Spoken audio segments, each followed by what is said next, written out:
Hello' everyone. চাওক, বতৰটো ইমান ধুনীয়া কৰিছে, কিন্তু ইমান বৰষুণ দিলেও ভাল নালাগে।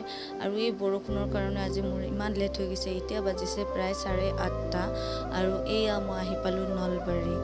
কৈ আছোঁ ৰ'বচোন কলৈ গৈ আছোঁ, কিয় গৈ আছোঁ, কিন্তু চাওকচোন এই বৰষুণৰ কাৰণে মোৰ আজি ইমান লেট হৈছে। আৰু চাৰিওফালে পানী, ইমান পানীৰ কাৰণে আৰু মই লেট হৈ গ'লোঁ।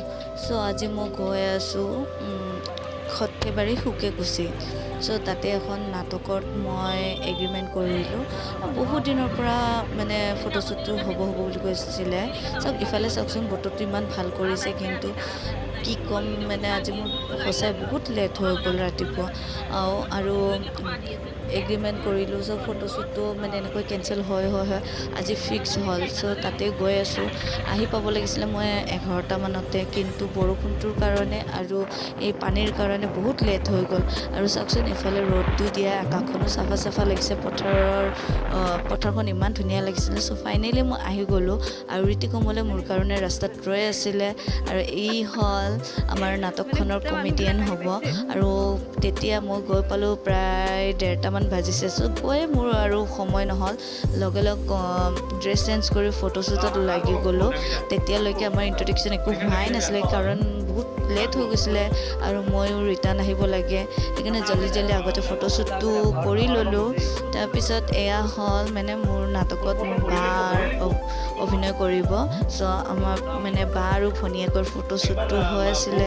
চ' যেনেকৈ পাওঁ তেনেকৈ মানে জল্দি আৰু মানে কৰি আছিলোঁ। আৰু হ'ব ফটোশ্বুট, বহুতখিনি সময়ৰ অভাৱৰ কাৰণে মানে ফটোশ্বুট কৰাই নহ'ল, আৰু বহুত বাকী আছে ফটোশ্বুট কৰিব।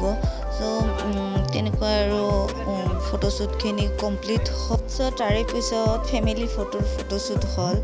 এইজন হ'ল মানে নাটকখনত মোৰ দেউতাৰ ৰূপত অভিনয় কৰিব।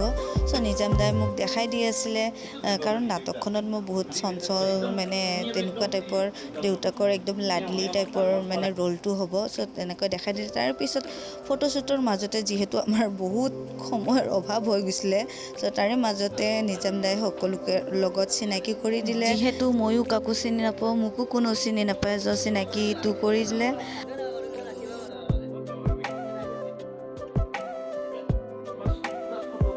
চ' চিনাকি কৰি দিয়াৰ পিছত আৰু ফটোশ্বুট ষ্টাৰ্ট হ'ল। চ' এইগৰাকী হ'ব মোৰ বাৰ, মানে নাটকৰ বাৰ শাহুৰীৰ ৰূপত মানে ৰোল কৰিব, মানে অভিনয় কৰিব। চ' নিজাম দাই দেখাই দি আছে কেনেকৈ কি কৰিব লাগে। আৰু এইফালে হ'ল বাজনীক মানে মেকআপ কৰি দি আছে, মুখত মানে ব্লাড ওলোৱা।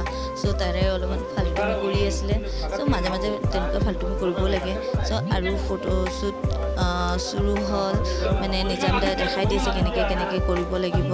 চ' তেনেকৈ আমাৰ কাম চলি থাকিলে।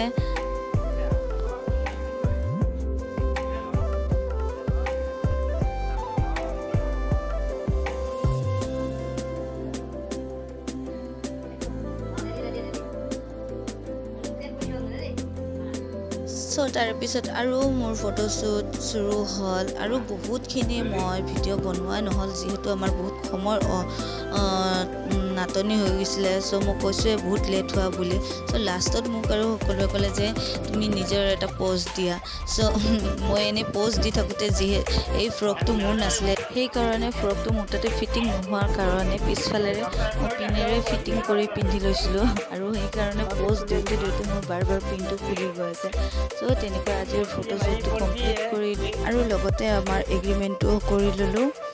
চ' আজিৰ ভিডিঅ'টো এইখিনিতে সমাপ্ত কৰিলোঁ। চ' বাই।